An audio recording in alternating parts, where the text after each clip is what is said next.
Welcome to Fantasy Sports Daily with Kyle Elfrink and Ray Flowers, Monday through Friday at 11 a.m. Eastern Standard Time.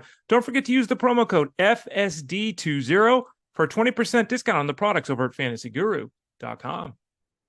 Week number 2 of Fantasy Sports Daily begins with a recap of week number 9 in the NFL. We welcome you in. Kyle Elfrink, Ray Flowers with you. Yes, it is a Monday, which means it's a thorough, complete, and beginning to end recap of everything that went down in the NFL. And Ray, sort of as expected, pretty quiet Sunday. I remember last week we were looking at those point totals out of Vegas, and I think we had 5 games that were sitting under 40.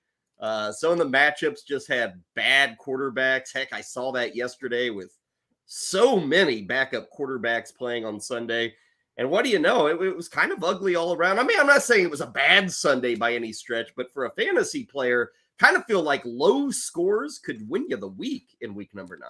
Yeah, isn't that kind of the theme, Kyle, of kind of what's happened to this point in the season? I was writing the article, the Coffin Corner piece over at fantasyguru.com. It comes out on Fridays.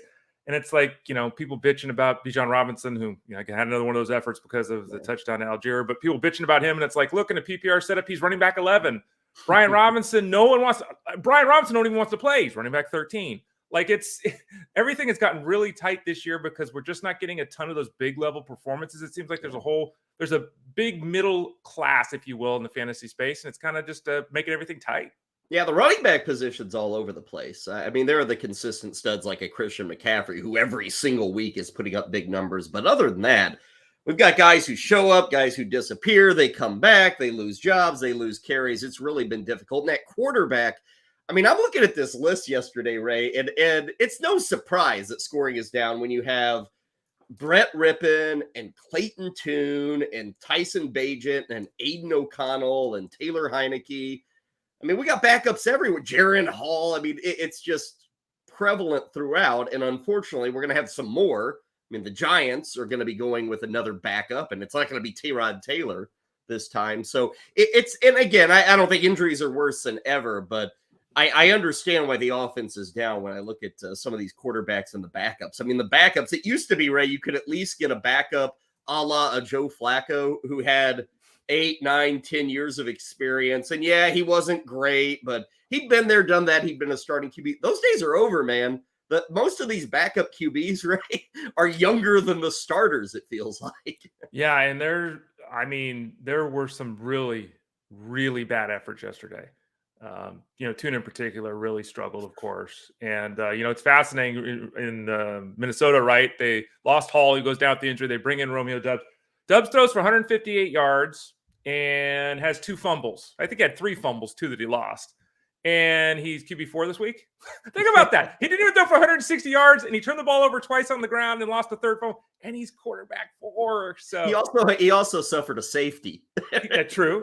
Good point. Yes, good point. And it looked like it was all going to go horribly wrong when he was brought into the game, but he obviously found his legs, if you will, had that success on the ground. 7 carries for 66 yards and the touchdown, which makes such a big difference. But yeah, the quarterback position, we've talked about this a lot, and we've aged out of a lot of the guys, right? Matt Ryan's gone, Mm-hmm. Phillip Rivers is gone, Peyton Manning's gone, Tom Brady's gone. We're getting guys like Matthew Stafford getting toward the end. Like, these new guys need to step up, and there's a lot of athleticism and excitement about the future, but there's a lot of refinement that's necessary as well. It's a great point. We saw this about 5 years ago, Ray. Whereas you noted we were aging out of the position. We were very lucky in the early 2000s and then into the 2010s to have studs, like multiple Hall of Famers at this position, guys who succeeded for not just 5 years, but for 15 years, like guys who'd been there, done that. We were all used to them. Were they always great? No, but they were always capable. And when you have that looming cliff like we had, you have a draft, you can replenish. But I don't know if we should be shocked that, we didn't find a load of Hall of Famers in the previous 5 draft classes. So there is a bit of a lurch. It's not I know everybody wants to say, it's the worst it's ever been, make these grand proclamations. It's just a fact of where we are, that we haven't been able to really sustain the lucky 20-year run we had with all these great quarterbacks. Let's jump into our bullet points. What are we hitting you with on this Monday? Well, obviously, we'll go game by game. We will recap the good, the bad, and the ugly if we're going to complain about the quarterbacks, we should celebrate one of the young quarterbacks who just was epic on Sunday. That would be CJ Stroud, who honestly did things we've never seen from a rookie quarterback. So we'll talk about his effort against the Buccaneers and what it means for the rest of the season. We will answer the question that is on everybody's mind, at least it was yesterday at about 3 o'clock Eastern. Who in the hell is Keaton Mitchell? We will talk about more European dysfunction. I warned you about this on Friday. These teams, I don't care who you are, Chiefs, Dolphins, whoever, you go to Europe and the scoring does not translate. It didn't translate in Frankfurt, Germany yesterday, and we got another game coming up in Germany this weekend. The Bengals look very good in that Sunday night showdown against Buffalo. Are we in the clear when it comes to Joe Burrow and the rest of them? Unfortunately, we got injuries, Daniel Jones, Dallas Goedert, and we'll check in with Ryan Clifford, who joins us here in about an hour or so. He, of course, has the Monday Night Football DFS Showdown piece. It's up and available right now at fantasyguru.com. Ryan's going to join us with his thoughts on the Chargers and the Jets that get going a bit later tonight. And speaking of the homepage, fantasyguru.com, I think Armando Marsal already on this Monday morning has his Week 9 takeaways. So make sure to check out that column. And as always, Ray, people can check out the promo code there, FSD20. Now is the time. 20% off everything. Baseball, football, hockey, all of it, Ray. 20% off right now. Or even the MVP package if you want to get everything as well. If you want to get it all in one. But yeah, that gets you all the articles. It gets you 24/7 access to Discord. It gets you the rankings, as you said, college football, basketball, baseball, hockey. All that stuff is covered. NASCAR, we've got it all going for you. EPL, soccer, Kyle, right? I think we got a little bit of that too with Ani Sridhar, who we talked to last week. So yeah, promo code FSD20. Sign up, folks. Let's go. Okay, so check it out, and we welcome you in. If you haven't caught us, last week was week number 1 of what we do here at YouTube and Facebook and X and everywhere else. And of course, after we are finished with these videos, they are always cataloged and maintained on the Elite YouTube page. So if you miss us from 11 to noon Eastern, you can always catch us in the afternoon or at your leisure. And of course, podcast, audio only. Those are being posted very quickly after the show, right, Ray? It's within, 15, 20 minutes that the audio portion of what you and I do every day is available for people to download. Yeah, on YouTube, it's youtube.com/@ElitePlusNetwork. And that's where they're stored, as Kyle's mentioning, if you don't catch them live. youtube.com/@ElitePlusNetwork. And then we also have links on that page. If you go to the About tab, or you just click on the more links at the top on the YouTube page, you can find how to find us over at Spotify and Apple Podcasts. You can also just type in Fantasy Sports Daily and it should pop up as well. But yeah, both the Apple Podcast and Spotify, they're up within about a half hour when we're done here. So they've been going up pretty quickly. So if you get a chance, if you miss us here and you want to download us and take us on the go, check out Spotify and Apple Podcasts. So in all reality, you can't get away from us. Pretty much. We can be found wherever you want to find us. Just type in our name, go to your podcast downloading site, your YouTube, whatever. We are here. We are available, but live each and every day, Monday through Friday, 11 to noon Eastern. Okay, Ray, let's dig into week 9, and we might as well start with CJ Stroud. I watched more of this game than I ever would have expected because we saw a lot of scoring in this game. The Texans eventually win at 39-37. Stroud is the whole story coming out of this one. 470 yards. We've never seen a rookie quarterback reach that level in a single game. He had 5 touchdown passes, which ties a rookie quarterback record. He had no interceptions. What was fascinating to me, and like I said, I watched more of this game than I would have expected, Ray. He wasn't particularly sharp early on. I thought he kind of looked more like CJ Stroud, who for this season has been good as a rookie. Not great, but good. Obviously, he'd avoided the interceptions, which is so often the backbreaker for these young signal callers. He just avoided those. Yesterday, he had none. He's got 1 pick the entire season. He had never had more than 2 passing touchdowns in any of his first 7 or 8 games. But obviously, Ray, he blew those marks out of the water with the 5 touchdowns, and he was hitting everybody. It's kind of wild to look at this box score with the Texans, and you see 3 dudes over 100 yards. You see a 4th guy in Nico Collins, who is actually the leading receiver for this team, but he was 4th on Sunday. He also had double digits in a PPR setup. They had 4 different receivers getting into double digits, and it just speaks to how impressive the Texans really were, most notably in the second half. They were sharp, and they were moving the football against Tampa. Yeah, Noah Brown, Tank Dell, and Dalton Schultz all went 100 and a touchdown, if not more. You mentioned Nico Collins, 354 and a score there as well. And, Jeff Mann's talked about this a lot in the preseason. So we're halfway through the first year of these guys. But he was like, CJ Stroud is just more capable, is going to be better in the NFL level than Bryce Young. Mm-hmm. And to date, we have seen Bryce Young in another rough effort yesterday. Look like the Texans made the right call here by getting fortunate enough to not be able to make the call because the Panthers took the wrong guy. Now, maybe it's too long. Again, it's 8 games, 9 games. Okay. But CJ Stroud is, he's impressive. He's got the physical size. He's got the arm strength. He certainly looks like he has the poise. As we're discussing here, he moved the ball over the field. And you have to remember, too, that they won the football game. A lot of times we have these efforts and they don't win the game. So they won the game, late touchdown and all that. But he's been doing all the positive things he's been doing this year without a rushing attack.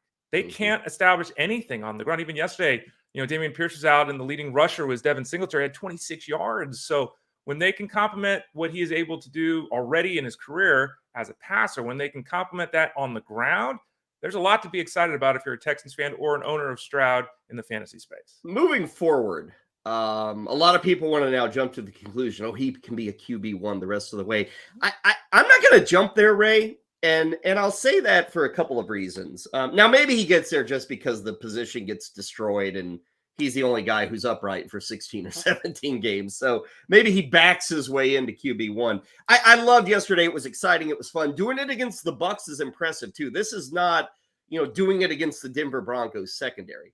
The Buccaneers came into this not with a great defense, but a good defense. And CJ Stroud just ripped them into shreds in the third and fourth quarter. But Ray, we don't have a rushing quarterback. I don't even think he has 100 yards rushing on the season. I think he's below 80, in fact. You do have a quarterback who can throw, and the interceptions, avoiding those is great. I still look at this receiving crew, Ray, and it's solid enough for now. Mm-hmm. But I don't look at any of these guys and say, he can become the guy. He can be that go-to receiver for CJ Stroud.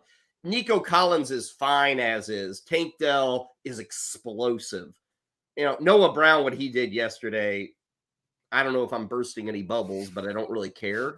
Maybe that's unfair. It probably is unfair. I do like Dalton Schultz. Yep. He's probably one of those top 10, top 12 tight ends. Yep. But I look at these receivers, Ray, and I'm not really there with what we need to lift a quarterback to QB1. If you're not going to have the rushing numbers, which he doesn't, and you don't have the stud receiver, I kind of worry about you getting there week after week after week. Do you disagree with that take on Stroud and kind of the Texans offense? Robert Woods, baby. Let's go. Who's hurt? And old. I think that having that rushing component, we've already mentioned Dobbs, right? Having that rushing component is so huge. And right now, Dobbs is the top 10 NFL quarterback in the fantasy space. And he's throwing for 206 yards a week or whatever the hell it is. So not having that for Stroud, like a lot of the other top level guys, Lamar Jackson doesn't do anything through the air, but he still runs for 60 yards yesterday. It is, and we've seen this for years, right? Stroud is probably going to fall into that Phillip Rivers, Matt Ryan zone that we talked about, right? Where it's, QB 8 to 14. He's in that zone, and it all depends on the week and the matchup and all that kind of thing. I think that right now he's the top 10 fantasy quarterback for the season, and I think he can be a QB1 the rest of the way for what you let off the show with here, Kyle. It's that this position stinks this year. And not only does it stink this year in terms of some of the guys that are playing, guys are falling all over the place. Right? It's trending towards tight end, isn't it? There's a lot of parity there. Yeah. Matthew Staffford wasn't on the field. Derek Carr's out there, but they bring in Taysom Hill all the time, so his numbers aren't quite what they should be. Russell Wilson's on pace to throw for 200 yards and 32 touchdowns. I'm making that up. He's getting the touchdowns. He's not the yards. Sam Howell's producing in the fantasy game, but he's all over the place. Mm-hmm. The Falcons can't decide who their quarterback. I mean, it's just it's just bad. So I think he can be a QB1. But it's not necessarily just because of what he can bring. It's the position as well. How about these receivers? Because that's what people are excited about too. Like I said, Schultz, if you have him as a tight end, you're fine. I would have said that before yesterday. You're still fine. Tank Del Rey has had some big efforts. I think 3 or 4 games over 20 points in a PPR setup. He was the number 1 fantasy receiver so far in week 9. Noah Brown, I'm not really buying it. Nico Collins is fine, but are any of these guys, are they even wide receiver 2s the rest of the way? It's tough, and I will admit that I'm a sizeist a little bit, right? But I mean, Tank Dell's 5'8", 165. He's Tavon Austin. Mm-hmm. I mean, he's just and you see it yesterday. They got him a couple of carries, like they're manufacturing touches for him, which is great. But there are just limitations there, and coverage can swallow him up. And if he's not breaking a tackle and going for 70 yards on a play, it's just tough. So I look at him and think, to answer your question, I don't think he's a wide receiver 2. I think Nico Collins is their best bet as a wide receiver 2. And we've seen him for the most part be fairly consistent in the fantasy space, right? There's been some ups and downs, but that's the way it is for all receivers. Collins has got the size. What does concern me a little bit is what we saw yesterday. He has a touchdown, 54 yards. Everyone's fine in the fantasy space. But Noah Brown, and part of Noah Brown was that, 75-yard touchdown or whatever. But Noah Brown's getting more targets. Tank Dell's getting almost twice as many targets. So I don't know if there is an answer to this guy's a wide receiver 2 every week. If I had to choose one, it would be Collins. But I think they're all usable pieces for people that use 3 wide receivers each week. On the other side of this matchup, of course, Tampa had 37 points. Keaton was quite huge. There were a lot of good tight ends yesterday. I think we almost had, and we might have had, as many tight ends with 20 points or more than wide receivers with 20 points or more yesterday. And Keaton was one of those tight ends over 20 points. The other notable thing with Tampa, Ray, Rachaad White. I've talked about Rachaad White in, other incarnations of what we do here, and kind of said, it's so bad, it's so blah, it's so nothing. What we've seen the last 3 weeks, 99 total yards in week 7, 109 total yards in week 8, and then in week 9, 119. And he got in the end zone a couple of times. It's not because he's excelling really either. It's just because, Ray, they have nobody else to turn to. They're not willing to turn to these other guys that I know some of us have been picking up. Some of us have been taking flyers on because Rachaad White wasn't doing anything. And really these last 3 weeks, I say total yards because, Ray, he's doing his damage in terms of yardage with the receiving game. It was great to get the 2 rushing touchdowns on Sunday against the Texans, but overall his value is dictated by the fact that he's used in the receiving game. And Baker Mayfield is dumping off to him. We're seeing 4 or 5 catches a week. And that is really, I don't know if it's fair to say artificially, but it is inflating his overall numbers because the rushing totals on a per touch are still pretty crappy for Rachaad White, but he's getting enough touches to where the overall marks look just fine lately. Yeah, Rachaad White has failed to run for 40 yards in 3 or 4 games.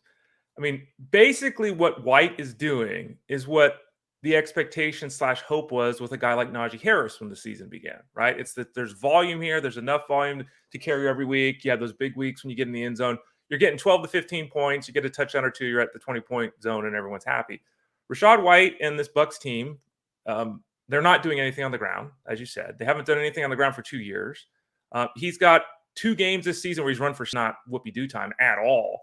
It's the receptions. In the last 3 games, he's had 6, 7, and 4 catches. That's 17 catches in 3 games. That's not Alvin Kamara, but it's damn close. Like we're talking almost 6 catches a week. And even if you're in a non-PPR setup, as you're talking about, his scrimmage yards are buoyed so much by the receptions that you're basically looking at a guy scoring 10 points a week if he doesn't get in the end zone in a non-PPR setup. In that PPR setup, it's like a 15-point floor. So I don't see that changing. It's hilarious. Keyshawn Vaughn and Chase Edmonds are getting, they had 6 carries, 6 touches yesterday for like minus yards. Like they can't do anything. So it's just volume for White, and it's not likely to stop anytime soon. We get a total of 76 points in that game between the Bucs and the Texans.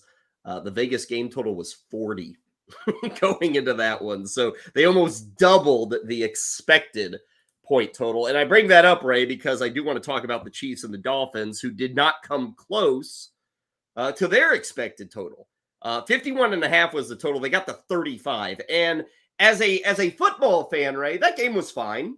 Maybe a little underwhelming. The first half totally belonged to the Chiefs, and the second half kind of belonged to the Dolphins, and it went down to the final 2 minutes. So it was entertaining, But it's kind of wild to look at that game and see 35 points between these two teams. Chiefs win at 21-14.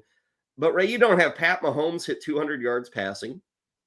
You don't have Tua Tagovailoa hit 200 yards passing. Saw the worst game of the year, about the worst game you could ever have if you're Travis Kelce. I mean, 3 catches, 14 yards is just lousy. Tyreek Hill at 63 yards. I guess his standards are so high that we say that's a bad game. Mm-hmm. It was just surprising to see really nothing that would get a fantasy player out of bed early on Sunday morning. It was a quiet but fun to watch kind of football game between those two. Yeah, and I think there's a couple things that really stood out for me. You had Jalen Waddle hurt his knee early and all kinds of concern. He's in the 10. He's talking to people. They bring him back out on the field, and immediately they give him the ball. He doesn't end around for 12 yards. Here we go. 4 touches in the game.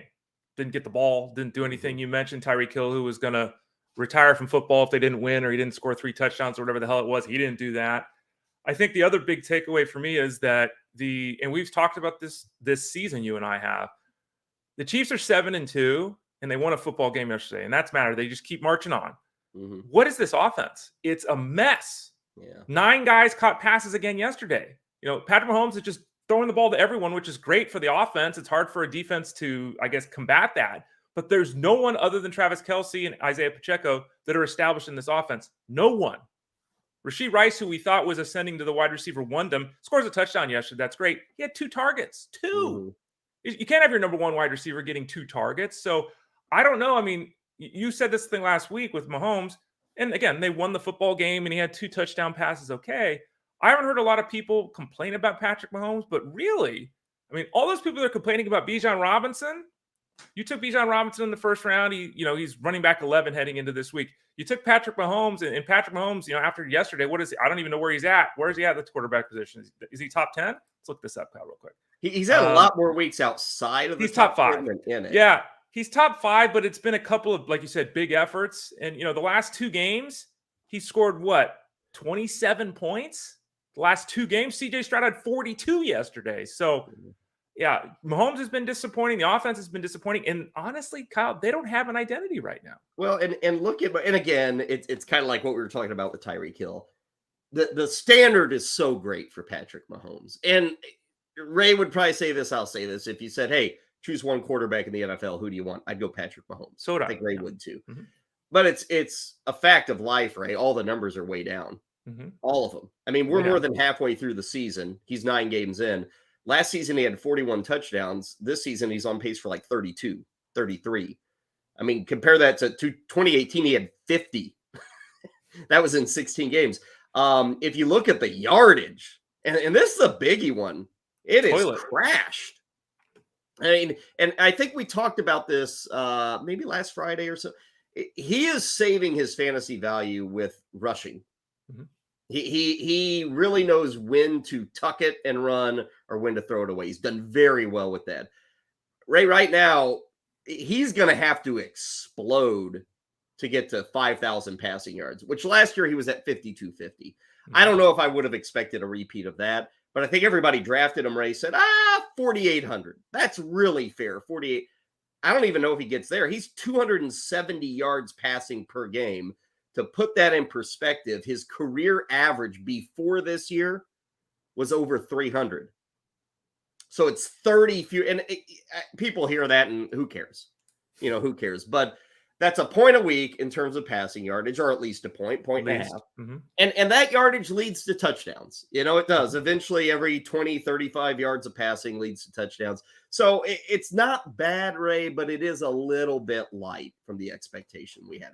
Yeah, like 99.9% of quarterbacks ever have this season, and it's a career year, right? Like he's still doing very well, but it is below expectations, and it's below expectations across the board. He could set a career worst in interceptions as well. You mentioned the touchdowns going down. You mentioned the yardage going down. And when you say 4,800 yards, we do have 17 games now. So if he's throwing for 300 a week, it's 5,000. So, and again, there could be some 400-yard games here down the stretch. It could be 4 or 5 touchdown games. And in the end, in the end, the numbers are there, but it hasn't been as consistent on a weekly basis. And something else that is benefiting him is what we talked about at the top. The position as a whole has pulled back. So if other guys were really ascending like they have in the past, I think more people would be concerned with Mahomes, who's kind of stuck a little bit kind of just as the mid-level, boring level for him. And the Chiefs are still dangerous, but listen to some of these point totals this year. These are how many points the Chiefs have scored: 21, 9, 19, 17, and 20. Half the season, they're struggling to get the 3 touchdowns. They've been the Saints half the season. Yeah, it's kind of crazy. Anyway, they got the win, and now they get the bye week. Both the Dolphins and the Chiefs, as well as the Eagles, all on bye in week 10. The Rams are the 4th team. We don't really care about them, but that's 3 powerhouses going to be on bye in week 10. Let's talk about that third powerhouse, Philadelphia. That was an entertaining game, whether you're just a general football fan or you needed fantasy numbers. Ray, we got that from the Eagles and the Cowboys. It was just as good as we could have hoped for, and pretty well everybody we needed to do stuff, they did stuff. I guess the running backs were a little, could have asked for more there from a Pollard or a Swift. But in terms of receivers and the quarterbacks, they did just fine. Prescott a big game, Hurts a big game. I walk away from this, Ray, and I think about 2 guys. Jalen Hurts continually limping, and he took a shot to his knee that when you watch the replay, Ray, I'm shocked he wasn't out for the rest of the game. Like Bent the wrong knee way. bent. The knee absolutely bent. He stayed out there. He managed to still look fine. But that's now a few weeks, Ray, where that knee has caused some issues. So, you start to wonder, do the Eagles really push it? They're still going to do the 4th and 1, brotherly shove. That's there. But the other stuff, is it going to be there for Jalen Hurts? And then the additional injury was Dallas Goedert. We got the news late last night, broken forearm. He is going to miss weeks. And an IR stint for Goedert could be pretty possible, it sounds like. Yeah, and the reports as we record this are still coming in. It sounds like an IR. It sounds like bone issues, all that kind of stuff. And that's a significant loss. Dallas Goedert started slowly, and I know some people in the fantasy space were concerned about, what are we going to get out of this guy? But the last couple of weeks here, we really start to see him establish himself in the offense. So the timing of this is bad. You look at their group there, Jack Stoll, Alberto. Alberto is actually with the Eagles organization, if I'm not mistaken now. So they'll have to figure something out there to buttress a loss that's a significant one to their offense if Dallas Goedert indeed is placed on the injured list, or even if he just misses weeks with the issue. I mentioned Pollard. Ray, he was a star in September.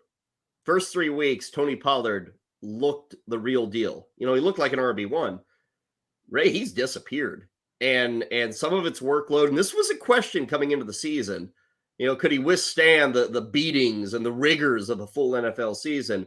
And I'm not going to say it's on him or the Cowboys are making the wrong decision, but we just got to state the facts are the facts. He's disappeared since about the 3rd week of the season. The lack of rushing attempts, the ineffectiveness on a per-touch basis, it's just kind of fallen off for Tony Pollard. You still have to start him every week. He's still an RB2, but dreams of RB1, unless he really picks up the touchdowns or we get back to the 15 to 20 touches a week, they're just not there for Pollard right now. Yeah, and he even mentioned it on the broadcast yesterday, which I was kind of surprised by. Normally they give guys some coverage, but they basically said, well, he doesn't look like the same guy, or he's not producing like he did last year. And this is something that, we talked about, you and I have talked about for the last couple of years, is that it's the Jalen Warren thing too this year. These guys sometimes look great when they're getting their 10 touches and they're coming in when a defense is a little gassed after the running back one has pounded them. Here comes the guy, rips it through a hole. They call some stretch play. There we go. There's the speed on display. Mm-hmm. And it changes when you're touching the ball 18 times a week. And the Cowboys did heavily, aggressively give Tony Pollard work at the start of the season, which seemed crazy to all of us at the time, because this guy would take 2 carries last year and have to go to the wave to the sidelines. I got to come out. And they were giving him 20 plus touches every week. And I guess they didn't like his reaction to that, Ray. And I'm not saying like how you reacted on the field, but how his body reacted on like a Monday, Tuesday, Wednesday to all that workload early in the season. Yeah, I think that's exactly what happened. And also, they're trying to find a balance because, as you noted, it's not working. His yards per carry mark compared to the last 2 years is down like 1.3 yards a carry, which is massive. His yards after contact, 2.6 last year, 1.5 this year. Massive drop. He broke a tackle every 17 carries last year. This year, every 60 carries. He's not driving the ball. He's not showing the same speed. He's not moving the pile. He is not getting it done right now. And the thing that does still save him is he's still in a good offense. He's still an offense that's going to plan on giving him the ball 15 times a week. And there's a lot of shared backfields across the NFL. We had a huge week 8 for Dak Prescott. We had a good week 9. He was, around 350 yards. Since I brought up Stroud earlier, which Texas QB would you take rest of the way? Prescott or Stroud? I'd go Dak Prescott. He stepped out of bounds too on that late play, right? That 2 down by 3 inches. You know what? I'll go Dak Prescott as well, but that's close. It's closer than I would have anticipated. There's similar types of quarterbacks. Similar types. I think one advantage Stroud has is I sense the Texans are a little more open to the idea of 35 to 40 passes a week. You talked about the running game. They just don't have one. Now, Dallas, last couple of weeks, they've opened it up a bit. I still take Prescott because of experience and CD Lamb. I think those are 2 huge advantages he has. It is. And, on the flip side, the Texans defense sometimes, I don't think anyone would look at the Texans defense and say it's better than the Cowboys. So maybe they have some opportunities to pass a little bit more in the second half. It's a very tough call because I think you're right. I think that, 32 passes a week for Prescott, thumbs up. 39 passes a week for Stroud, thumbs up. So it's a tough call. I'll go Prescott, but that one's tight, Kyle. It's close.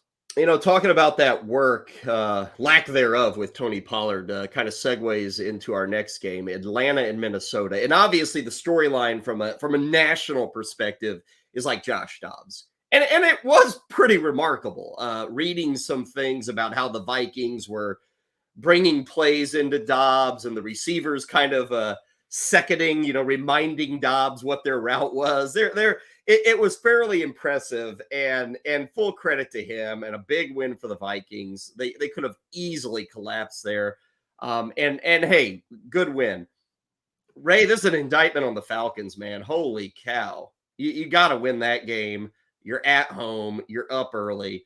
And speaking of indictments, Ray, Arthur Smith in this backfield. Let's talk about it.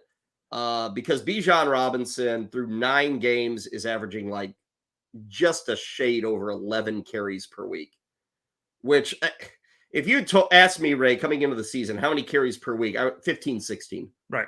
You made this guy a top 10 draft pick, which no one does. You want to run the football, do it. Mm-hmm. And instead, what we've seen week after week after week, Ray, is Bijan Robinson being totally ignored once they get to the red zone, going full stretches where he's not even on the field because they're trying to get Tyler Algier work. I mean, we're 9 games in, Ray, or 9 weeks in, and Tyler Algier, who got the touchdown yesterday and honestly looked pretty decent on that go-ahead drive for the Falcons. For the most part this year, he's shown nothing. He had that huge week 1, and then he's just been vulturing touchdowns ever since. This is really confusing with how they're using Bijan Robinson, and I know maybe he's not great, but I don't even think he's been given the opportunity to show what he can do, Ray. It makes no sense to draft this guy to understand what we know about running backs and how quickly they can use them or lose them. And right now, Ray, I guess they're just going to lose them. And I think they're blowing a huge opportunity with Bijan Robinson. Well, I mean, Kyle, Tyler Algier is averaging 3.2 yards a carry this season. Bijan Robinson, by the way, 5. I don't get this. And then this is, and I've seen someone was talking to me on Twitter yesterday. By the way, you can follow me on all the Instagram, Twitter, YouTube, all that stuff at the Ray Flowers. Someone said, I'm never using any Falcon in DFS again. And it's like, I can't blame you for that. Yeah. I mean, we can break down matchups and it makes all the sense in the world that Bijan Robinson is going to be involved. And then he's not. And I don't, if you look at the snap counts yesterday, Bijan Robinson played 42 snaps. Tyler Algier only played 24. In the end, there was a 1 carry difference. So Tyler Algier gets the football when he's on the field. Bijan Robinson just running around and doing things. It's like Bijan is treated more as like a gadget receiver. He's like the way he's running more routes than he is getting the football. He's Cordell Patterson last year. It's, I mean, in certain, it really, right? And, I think you said it perfectly. There is an expectation in this game, a logical, rational explanation. No one takes running backs in the top 10 anymore. If you take a running back in the top 10, you give him the ball 20 times a week. Yeah. That's what you do. And we keep waiting for the thing to turn, right? It's like, okay, they're going to slow play this. It's a longer season in the NFL than you play in college, all those kind of things. Okay, when is the ramp up? We're getting a ramp down with Bijan Robinson. So I don't get it. I don't understand. I think that anyone that took him in the first round has to be super disappointed. But I'll say this, and I wrote this in the Coffin Corner article last week, that heading into last week, Bijan Robinson, in a game he didn't play, right? Because he was one touch.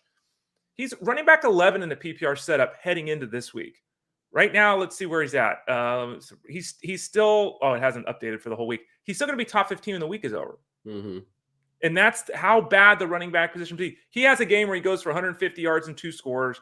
Next week, he catches 7 passes for 90 yards. He's running back 8. You know what I mean? Like, it's not that far off, but I don't understand the usage pattern. It's incredibly frustrating, and it makes no sense. And they're now 4-5. And that's a team that started off well and had visions of the playoffs. And actually, they still do in the NFC South. Take the leash off, man.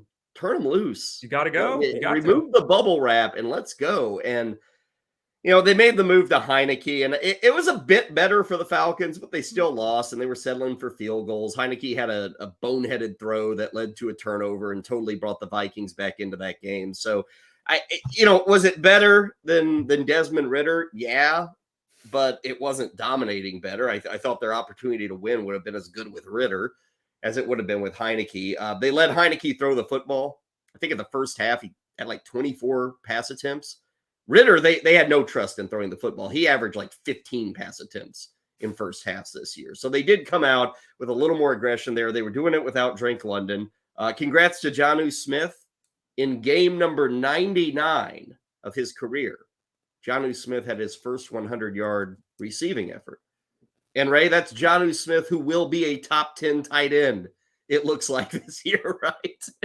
Yeah. Oh, and don't forget, he got a carry, too. Yeah, in the red zone, but it doesn't go to Bijan Robinson. Yeah, and Jeff Manns wrote about this in the weekly preview. Armando Marsal does the major thing. Jeff writes then, plays you missed over at fantasyguru.com. And I'll just read what he said. Something that will be lost in the parade of terrible Alex Smith decisions this week will be the incredible play calls on first and goal from the 6-yard line after a Vikings fumble. A Jonnu Smith short pass, a Jonnu Smith run, and then a straight ahead run by Tyler Algier gained 1 yard. Yeah. So that's their offense. Their offense in the green zone is Jonnu Smith. It's not the guy we spent a first-round pick on. It's not the generational talent, according to every scout that saw this kid play. It's Jonnu Smith and Tyler Algier. Yeah. Well, they did score yesterday, 28 points, but they lose. As frustrated as we are with the Falcons, at least they aren't the Arizona Cardinals. Ray, it was hideous. It was bad. I ask you this, and Cleveland, Cleveland's defense considered good, let's say. That was their first shutout since 2007, by the way. But I ask you this, Ray. Is Kyler Murray going to matter? Is he going to make that much of a difference for a team that doesn't really have a backfield, that honestly, Hollywood Brown, he's kind of just a guy. I don't know. Maybe it's been unfair because he hasn't had the quarterback, but is Kyler Murray going to make a difference in the second half for this team and for this offense? Well, they were without Michael Wilson yesterday. And though he hasn't done a lot in a consistency basis, we've talked about him since the preseason. He's the one big receiver they have. So I think that's important to have him on the field. They didn't have that. James Conner obviously is still on the sidelines. They're hoping to have him back soon. That's a huge benefit because they lost DeMarcado, didn't play yesterday. Ingram, I don't know. Ingram's got 20 carries for 30 yards the last 2 games he started. So he's done absolutely nothing. To your point, no rushing attack. And then there's Kyler Murray. So you can make the argument they were without their quarterback, the running back 1, and the wide receiver 2. Yeah. Any offense, and they're starting tight end, and they're starting tight end. Thank you, with Zach Ertz. So will Kyler Murray make a difference? Yeah, I think he will. Will they win games? And no, it's not going to make that difference. But I think in the fantasy space, it'll help. Now the real question with Murray is coming back from the ACL surgery, and we anticipate that this week, or he doesn't come back this year, right? Coming back from his knee injury, how willing/able is he to run? Because if he has to sit in the pocket, it's going to be like this. Like, it's not, he's going to have to manufacture plays. He's going to have to do the jitterbug thing to let guys run around and lose their defender and all that kind of stuff. So I think that's really the key. Where is he at physically? It will be better. They should be effective and score some points, but they're not a good team. They're not going anywhere. And there's obviously a lot of concern about where their draft pick is going to be next year and what they're going to do with that. Well, and anybody who's watched Murray, what makes him enticing is also what makes him so frustrating is the constant need to spin around and scramble and create plays. And you're right. Does he have that when he comes back? If Kyler Murray is a pocket passer the rest of the year. I worry about that. So hopefully that knee's good enough to do some damage. On the flip side, Cleveland did have Deshaun Watson back. I guess you call it a win, 219 yards, 2 touchdowns, no picks. Amari Cooper was good. Jerome Ford got a lot of work, 20 carries, got in the end zone. Kareem Hunt still got 14 carries. Cleveland is a run-first offense, and I know people are thinking, Deshaun Watson's back and still envisioning hopes that he can return to his glory days of Houston, but I don't know if it's going to work right now with this offense. They are very intent on running the football. That Arizona offense unable to score. The LA Rams did score a robust 3 points against Green Bay. Ray, that was a damn ugly game. Yeah. Like Green Bay won this game by 17 points, which usually speaks to dominance. They were bad too. This was one of the worst games of the season, I think. LA was totally inept. And Green Bay wasn't that good either. I didn't think Green Bay played a good game at all. I didn't think Jordan Love was anything special. The best thing to come out of this is seeing Aaron Jones able to handle like a full game of work. Since week 1, I think he had totaled 20 carries. He had 20 carries by himself in week 9. So that's the only real takeaway for me. The rest of this game, Ray, pretty well junk. The big worry for people now is with the Staffford injury, what we saw from Brett Rippon was bad. And because of that, we didn't get anything from Kupp or Nakua. Mm-hmm. Is that going to be the rest of the season? I mean, if Stafford's out, are these guys kind of screwed? Well, yeah, because the trade deadline's passed, so you're hoping to woo Colt McCoy out of retirement or something. If you want to make him, maybe Phillip Rivers still wants to play football. Who knows? I found it interesting. Sunday mornings I do the Twitter thing for Sirius at SiriusXM Fantasy. And I am not exaggerating when I believe the amount of questions I received on Puka and Nakua yesterday was the highest level of questions about one player I've ever received on a Sunday morning. And I have done this for a decade, answering questions on hundreds of questions each week, right? I received probably 125, 150 questions about Puka. I received one about Cooper Kupp. One single Cooper Kupp question. Wow. And I tweeted out like, oh, why is it? This is crazy. What's the difference between the two, honestly? And I said, why is everyone, like every third question was Puka. One single, and I said, hey, what's going on? And someone said, well, it's Cooper Kupp. And I said, and? Has anyone noticed the last 2 weeks with Matthew Stafford, Cooper Kupp has vanished from this offense? He has 8 catches in the last 3 weeks total. Yes. So he's done nothing. He's done nothing for 3 weeks. He's the same guy as Puka for 3 weeks. Mm-hmm. Excuse me. So, yeah, this is bad. And this shows you the difference between even a Matthew Stafford who's no longer great and a Matthew Stafford who's not at the peak of his talents. It shows you what a competent NFL quarterback can do for an offense and what happens when you don't have one. So to answer your question, Puka and Kupp desperately need Stafford back. Yeah. If they don't, I mean, this has got train wreck already is. Or 3-6 got train wreck written all over it. As long as you're in a PPR setup, Ray, I'm still starting these guys. I need more than just one game or, the first game with Brett Rippon. And I say that because I guess I'm going to exude some confidence in Sean McVay figuring out how to get these guys the football. He did it so well with Kupp. We saw it with Nakua. Now, maybe that was all Matthew Stafford's doing. Perhaps it was. And we don't know the status of Stafford. I'd love to sit here and say he's going to be back in week 11 or whatever it is, but we just don't know.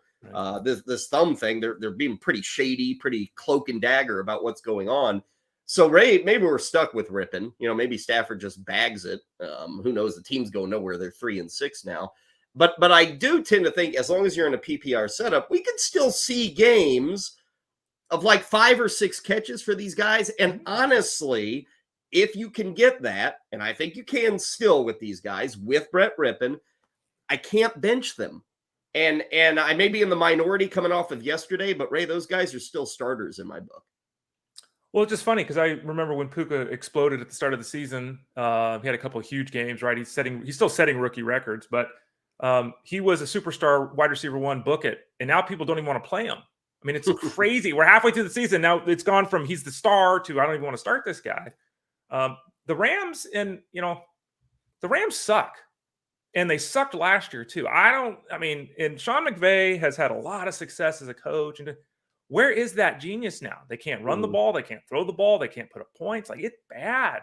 They're signing guys off their couches to be their lead running back. I mean, they haven't had a running back, Ray, really since they got to LA.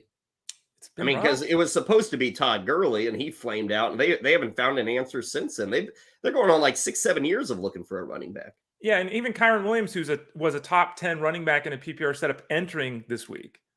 He'd had one game where he ran for 60 yards. Like, it's because he had all the touchdowns, right? So I think that, it depends on your makeup and all that kind of thing. But yeah, Kupp and Nacua, even if you want to say they're wide receiver threes or, low twos, high three, whatever, they should still be starting, I think, in most scenarios. Mm-hmm. But we'll have to see. If they had Matthew Staffford back, obviously we'd feel much better. But the UCL injury, to your point, we haven't really heard. UCL injuries, sometimes it's rest. Sometimes surgery is required. The UCL in the thumb, not the one in the elbow.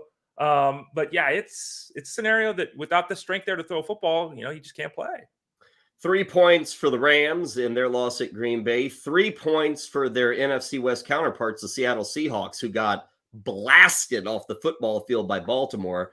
This Ravens team is very different, by the way, at home. I mean, they come out and light you up. What's crazy about this game, Ray, 37 points for Baltimore. We didn't get a single touchdown rushing or passing from Lamar Jackson. Whew. Wow. And Lamar's doing Lamar things. The team's winning. People are calling them Super Bowl contender. And they probably are. But for the fantasy player, yesterday sucked if you had Lamar Jackson. It wasn't like an 8-point effort. He was good enough. But you get 37 points and yet no touchdowns from Lamar Jackson in that win. Yeah, right now, before Monday Night Football, he's 15th at quarterback this week. And, we talk about this a lot. You see the scoreboard, you miss the game, you're out doing a family thing, you get home 37. Yeah, Lamar Jackson. Oh, you're assuming that it's going to be some big effort. It wasn't even a solid effort. It was a poor effort given his expectations and previous levels of performance. And, this is another team that, like we're talking about, they're 7-2. You laid it out properly with them, Kyle, but they're not a sexy team from the fantasy perspective. They're the same kind of offense, right? I know there was all this excitement, this being, and I guess there's probably things on the periphery they've changed and improved upon. I'll give you that, but they're still a kind of a ho-hum team that won't excite you in the fantasy realm. And even though Lamar Jackson's uber exciting and he has this great ceiling, he still is having games, Ray, that, for lack of a better word, are duds. And like if he puts up that many points and the Ravens score 10, it's understandable. But when you score 30, like if the Chiefs score 37, or Tua scores, the Miami Dolphins score 37, or the Bills or the Bengals, when those teams score 37, that your quarterback is putting up numbers. Right. But Ray, with Lamar Jackson, we still don't know if he's putting up numbers in a game like yesterday. Yeah, add up the points that Lamar Jackson scored the last 2 weeks, and you're not going to get to the point total that Joshua Dobbs had yesterday. Wow. That's where we're at. And they scored 30 last week, too. Yeah. Against Arizona. Last week, he had fewer fantasy points than he did this week, Lamar Jackson. And neither week did he get the 13 points. I mean, I think that I know that there's a backfield situation to talk about here. But really, I mean, I'll say it this way. Seattle sucks. We talked about this last week. They sucked. They were not in their 5-2 record was not indicative of the team they were. They got smashed. Geno Smith looked like crap, like really bad. The Ravens are still about their kicker, their defense, and the athleticism of their quarterback. Let's talk about that backfield. I say the Ravens are still the Ravens. Ray, I feel really good about saying that because they're still like throwing out running backs out of nowhere, like literally Keaton Mitchell. Come on. Mm-hmm. 0 carries before week 9. 0. And Ray, all he does is go for 138 yards on 9 carries. And I suppose he'll be the hot pickup in the backfield. I was saying last night, I was doing the show over on Sirius, that it's like, I get it. People are scrambling. They're desperate, bye weeks, all this. And they're looking for anything. And I guess Keaton Mitchell is anything. But Ray, I don't think 4 weeks from now we're talking about Keaton Mitchell. I just don't. There's not an answer when you pick up Keaton. I don't even know. Like if I pick him up this week, Ray, I outspend 3 other owners in my league to get him. Am I starting him? I wouldn't feel comfortable with that start in week 10. I don't know at all what you're getting with this kid. They blew him out. He had 2 giant runs. He's been unseen all season. to me, I'm not interested in Keaton Mitchell. I'm not even getting into that bidding war. Well, it's really interesting because he played 14 snaps yesterday and ran 3 routes. I mean, Patrick Ricard played 23 snaps and ran 5 routes. Like this Mitchell, Justice Hill played 3 times as many snaps and ran 9 times as many routes. True story. They destroyed Seattle. They destroyed them. They got the 2 touchdowns out of Gus Edwards. So I think Gus Edwards has 6 rushing scores in 3 weeks, if I'm not mistaken. They kind of rested him. Maybe it was the toe issue. They were ahead, so they kind of rested him. Justice Hill, again, was the guy. He played 48 snaps. Mitchell played 14. So Justice Hill was the guy that was out there all game. Mitchell's exciting, and he's a potentially dynamic weapon. But he's 5'8", 185 pounds. Lots of concerns about his ability to break a tackle. No one thinks he can run up the gut in the NFL. Concerns about his blitz pickup, his ability to block guys, all this kind of. He is a weapon on an offense, but he's not a central piece of an offense at this point of his career, in my opinion.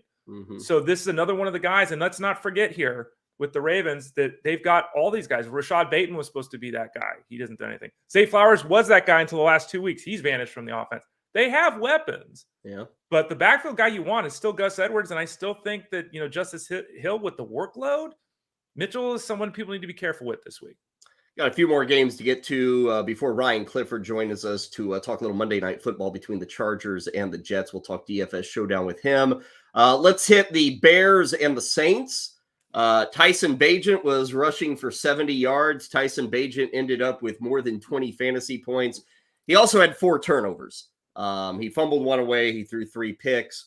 The exciting thing, Ray, if such a thing can be termed, is Tyson Bagent to Cole Kmet.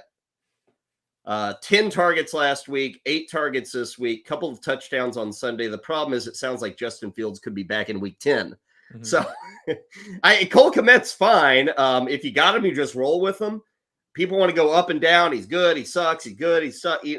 He's one of those classic tight ends, Ray, where you just roll with him. You just let him out there. We've seen, I think he's got the physical skill set. The Bears offense actually moved well with Bagent in week 9. Maybe they'll say, hey, let's give him another week. Let's give Fields another week to get healthy with this thumb. Mooney was involved. Moore was involved. Kmet was involved. Johnson, or Foreman, I should say, was having some good work in the backfield. They look pretty decent, but it all may change as soon as next week if Fields returns. Yeah, I got this distinct impression watching the game yesterday that this was the exact same offense with Justin Fields. It was just with a lesser version in Bagent. Like it seemed like the exact same offense, right? And you look at Bagent. He had the 3 picks and the fumble. He had 2 touchdowns. It should have been 1 touchdown and 4 picks. Cole Kmet's touchdown in the end zone, he basically stole from the defender. It was an excellent catch by Cole Kmet. Both of his catches were nice catches. They have established DJ Moore in the offense, and then the youngster comes along at under center, and it's like, well, now we're getting 5 targets to DJ Moore, and he had a fumble yesterday, and the offense is just kind of there. Getting Justin Fields back, getting Khalil Herbert back, I think helps, but Kmet is not likely to have huge games like yesterday very often, but he is a central part of the offense. And I think you said it right. He's just someone you start every week. It's one thing with Fields returning. We got a question in the chat room about Rashawn Johnson, and that leads to this backfield. Johnson, I feel bad for the kid. He got a concussion at the exact wrong time. If things had worked differently, maybe he's the guy getting 15, 20 carries in week 9. Instead, it's Dante Foreman, who, again, has looked pretty good. Ray, I wonder when Khalil Herbert returns, is he the guy, or do they say, wow, we've gotten enough from Foreman. He's just as good as Herbert. I think we're trending to kind of a messy situation in the back half of the season. Yeah, according to Ted Schuster, he said this on SiriusXM last week. The Elite Sports Show, is Monday through Friday from 3 to 5 p.m. Eastern. He's like, look, when you've got 3 guys getting the ball every week on a consistent basis, and maybe 4 running backs, you don't have an answer. I don't know what the Bears are doing.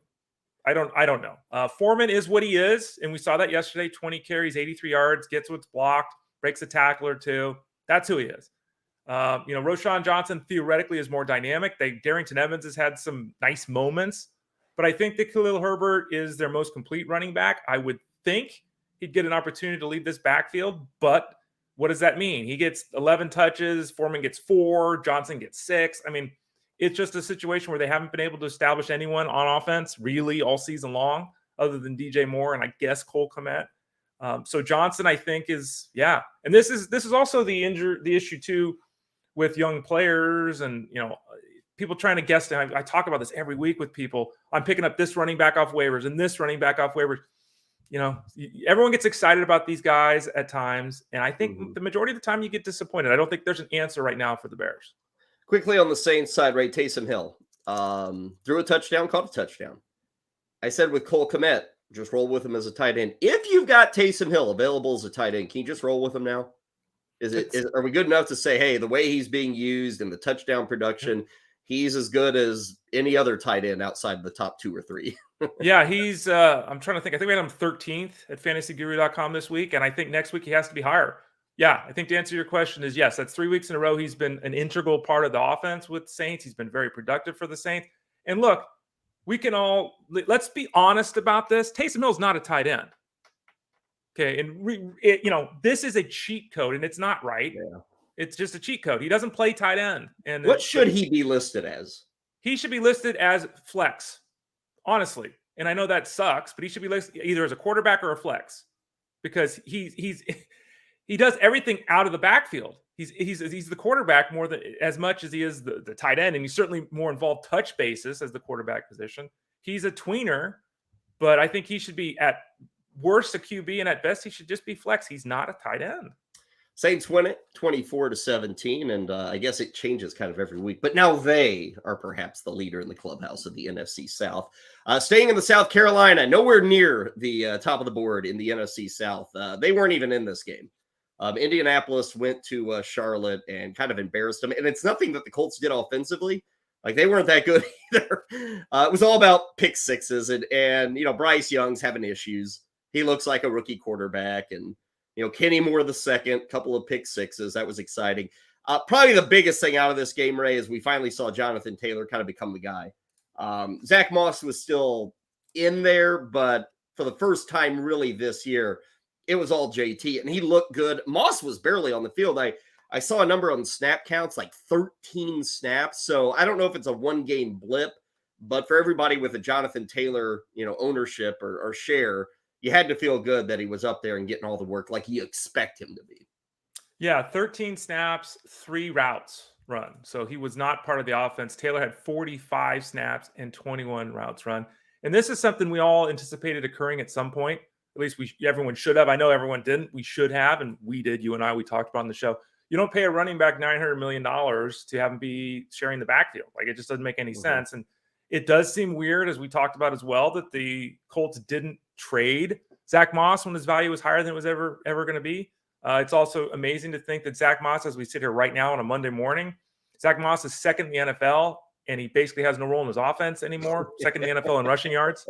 I think what we saw yesterday is more likely to be what we see moving forward. It was depressed because of the way the offense, like you said, they didn't have to do anything in this game. So maybe it's 10 touches a week kind of thing for Moss moving forward, but it's very difficult to envision him gaining a substantial rollback now that Taylor's rocking and rolling. You use the word depressed. That leads us to the Giants, who go to Vegas on Sunday and get crushed 30-6. And Daniel Jones, Ray, it sounds like an ACL. Didn't look good at all. That team, you want to talk about last season being exciting, fresh, and new. This is a total 180 for the Giants. They're cooked. They're finished. I don't know who their quarterback's going to be the rest of the season. But even on the Raiders side, Ray, Davante Adams, this is, complaining about Lamar Jackson, no touchdowns when the team scores 37. How about Davante Adams really doing nothing when his team scores 30? And Davante Adams, this is now he's disappeared in the last month. He was absolutely Davante Adams in the first 4 weeks of the season. Tons of targets, receptions, yardage. Now it's just poof, gone with Davante Adams. Trey Tucker made a great catch on that 50-yarder, and that led the team in yardage. One catch. Like, I understand Jimmy Garoppolo's got issues and all that, but Aiden O'Connell makes your team better. I don't get that. I don't remember when O'Connell was drafted, a lot of people saying there's the quarterback of the future for the Raiders. Book it. Like, it's just a weird change that they have made. A lot of things came out about what was said in the locker room with Josh McDaniel and all that. So they're turning the page, but the problem is they're turning the page to a point where they've got an inexperienced quarterback under center who, learning the ropes here. We're not going to complicate things for the youngster.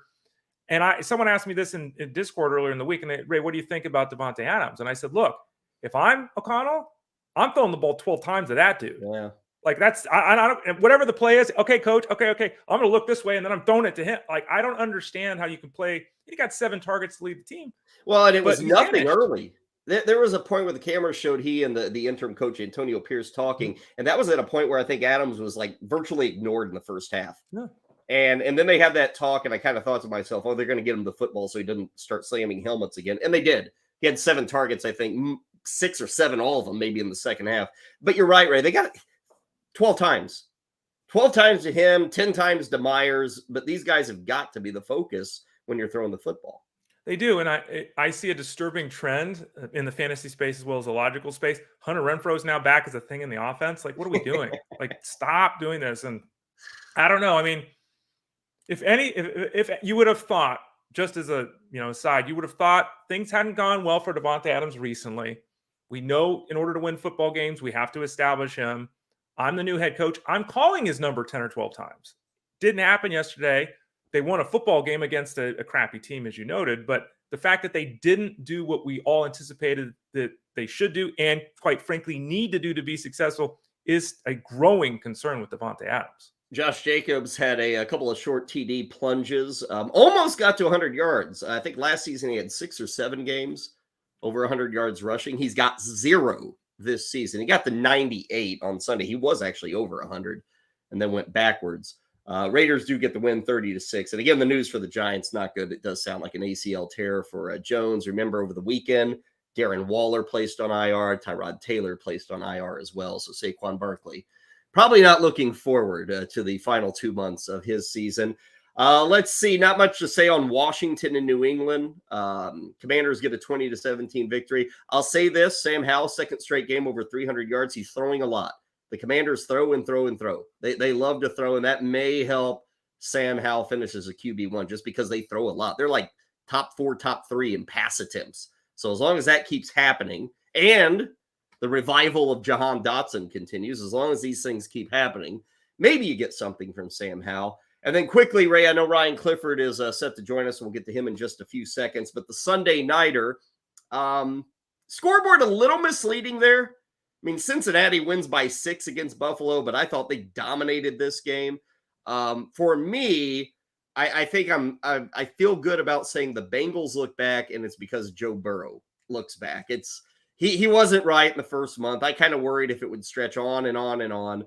Bye week seemed to get him a lot better. They looked great against the Niners. I thought they looked good last night. And I guess the Bengals go as Joe Burrow goes, it seems. Yeah, and he's back. Right. And this is something we talked about a lot at fantasyguru.com. The fact that, yes, he was disappointing. Yes, it didn't get done at the start of the season. A lot of people panicked. A lot of people, even when they saw that first game when he was quote unquote back, were still not playing him the next week, all that kind of stuff. If you've got Joe Burrow, let's go. The Bengals are now 5-3. As you mentioned, the solid football game last night. Everything is going in a positive direction with this team. They look like the team we expected when the season began, not the team we saw at the start of the season. And, Burrow, 348 and 2 touchdowns. That's a couple of weeks in a row where he's not just looked good, he's looked pretty damn great. I think it's time to get really excited about the Bengals because that quarterback is healthy. He's ready to rock, and that offense is starting to trend up. Yeah, the disappointment there was Jamar Chase. He was quiet, really quiet. Everything going to T. Higgins, even Tyler Boyd a bit more than Chase as the Bills slowed him down. Josh Allen looking okay. Neither rushing attack got going. Stephon Diggs got his, and Gabe Davis did his again. Oh, jeez. Gabe Davis, come on, buddy. I mean, that guy. It used to be Deshaun Jackson was the roller coaster, but Gabe Davis has taken that title. Not even close. And Deshaun had better highs than Gabe Davis even has. But I mean, Gabe Davis, not only was it just 2 targets, didn't have a catch. Yeah. Like and he, he had a long stretch where he had 5 touchdowns in 6 games, whatever the heck it was, but poof, it's gone. Speaking of poof, it's gone. The LA Chargers, they're not going to have Josh Palmer tonight. He's out with a knee injury. In fact, he's on IR. Maybe Quentin Johnston tonight? Who knows? Let's take a look at Monday Night Football with our man Ryan Clifford, who is back with us when we have a single showdown slate. We have Ryan right here on Fantasy Sports Daily. Of course, he had the write-up last night for the Bengals and the Bills, last week for the Steelers and the Titans, and of course, write-up for the Chargers and the Jets is going to be available in mere moments at fantasyguru.com. Ryan, it is good to see you, and I guess I'll start with the Chargers. With no Josh Palmer, I guess that means a lot of Keenan Allen, which could make him exciting, but are you willing to kick the tires on Quentin Johnston, or is there somebody else with this Chargers receiving crew that you'd be interested in? Yeah, Quentin Johnston was getting more involved last week, even with Palmer in the lineup. So I do think we see a lot of him tonight. But we got Jalen Guyton coming back as well. Chargers really like him, so I'd expect him to, slide right into that Palmer role. Yeah, that's a tough one with obviously the receiving core, Ryan with the Chargers, because Quentin Johnson theoretically should step forward here. He's got the size, he's got the pedigree, he's got the expectation. A lot of people are, disappointed where we've been to date. So talk to us a little bit more about him. And also Darius Davis, who, you see mentioned there, especially in the showdown slate. Talk to us about those two guys in a little depth. Yeah, Quentin Johnston, extremely productive receiver when he was in college with TCU. Definitely one of the disappointments, I think, as far as fantasy, first-round draft picks go this year. He just had not been getting any looks from Justin Herbert throughout the first 5-6 games of the season. And then all of a sudden last week, I know Palmer was dealing with an issue last week as well. All of a sudden, Herbert's throwing the ball to him. It seemed like every down there for a little bit. So, yeah, they got to get him more involved.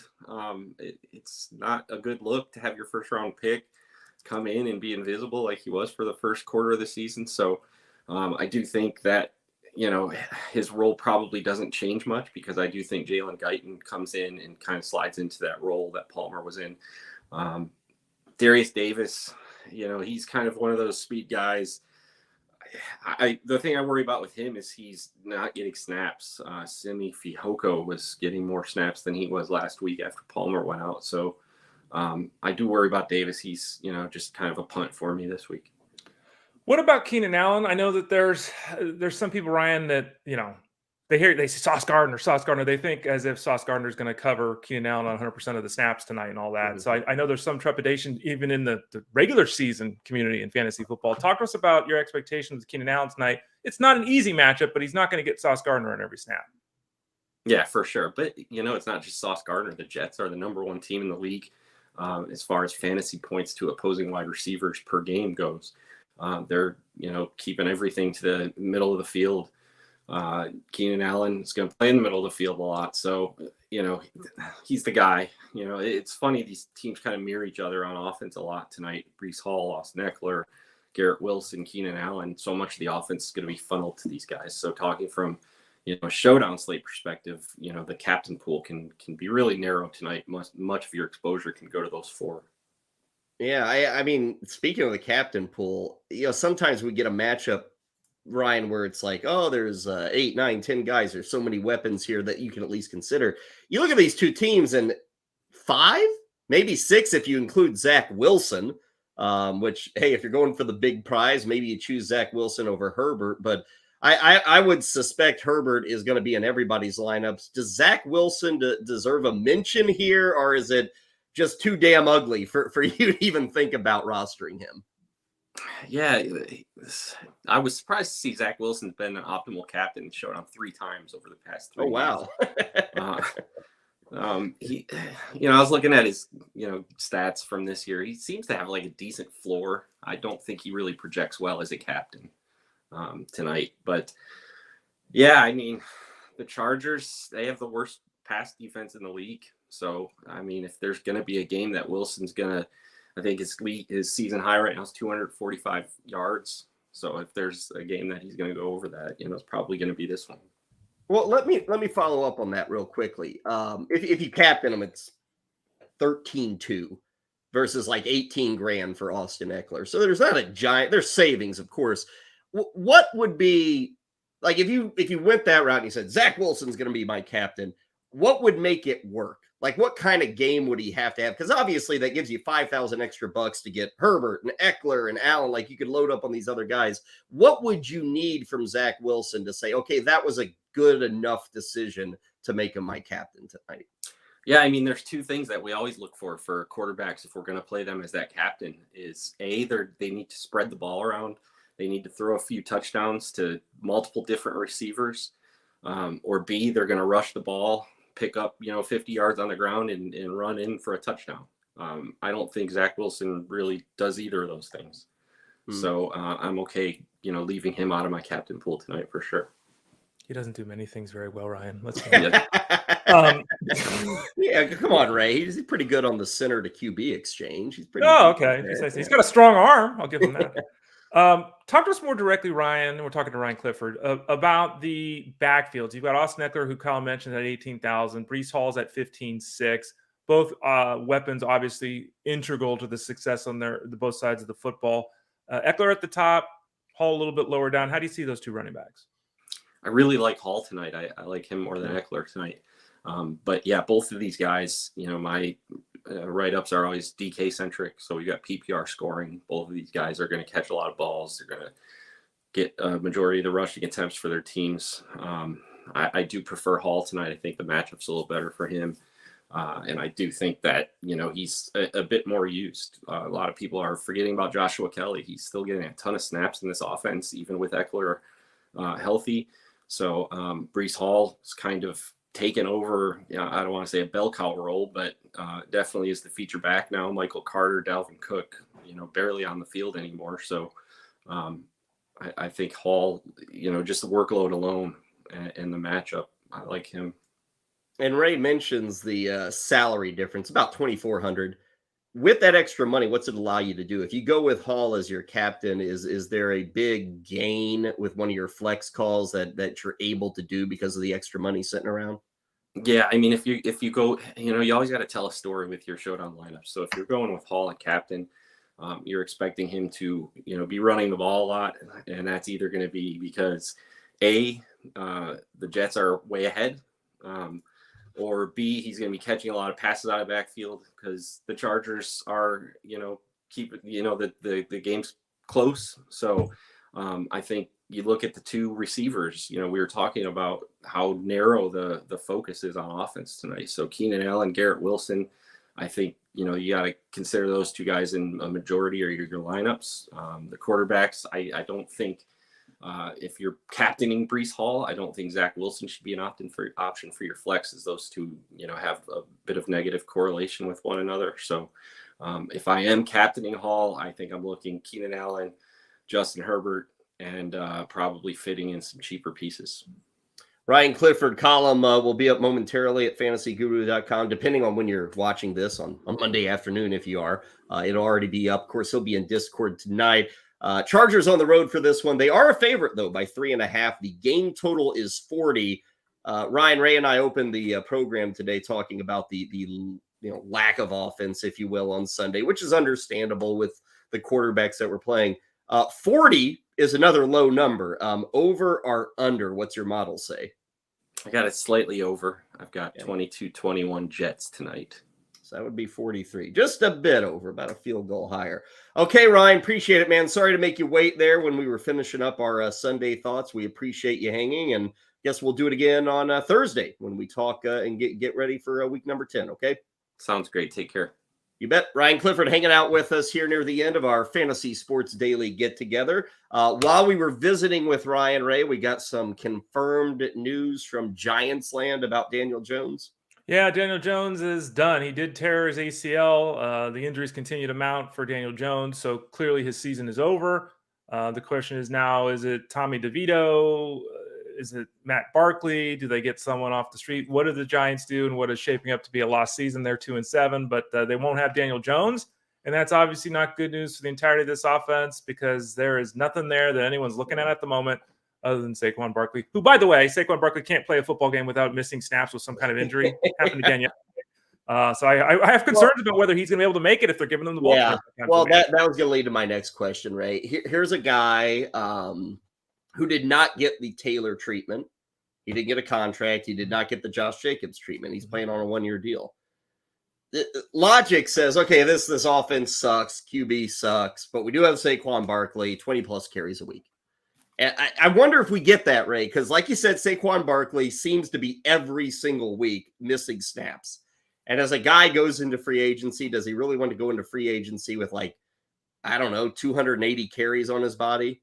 I mean, maybe he doesn't. So this is the business side. It's a lost season. They're finished. The team has already said, Saquon, move on. I mean, that's what they've said with the way they've handled the contract is you're free to walk after this year. I wonder, Ray, what does he think if they turn to him and say, we're going to need you for 92% of the snaps and at least 20 carries a week? I wonder what he tells them as he looks ahead to free agency in his future. Yeah, my elbow's a little sore, guys. That's what he's Yeah. going to tell them. I don't. And again, this is not fair. He's a football player. He's getting smashed and all that, but he is continually beat up. Yeah. Yesterday, they were talking about his wind and not being able to breathe and all these kind of things. And it's a really good question because this team is not making the playoffs. There's nothing really Saquon Barkley can do on the field that's going to change the opinion of front office people, right? I guess the best thing to do would be to sit out the rest of the year. Honestly, and save his body. So I don't know. It's a great question. And for a guy that does get those 20 touches that you just start every week in the fantasy space, there's got to be trepidation about what the second half of the season holds for him.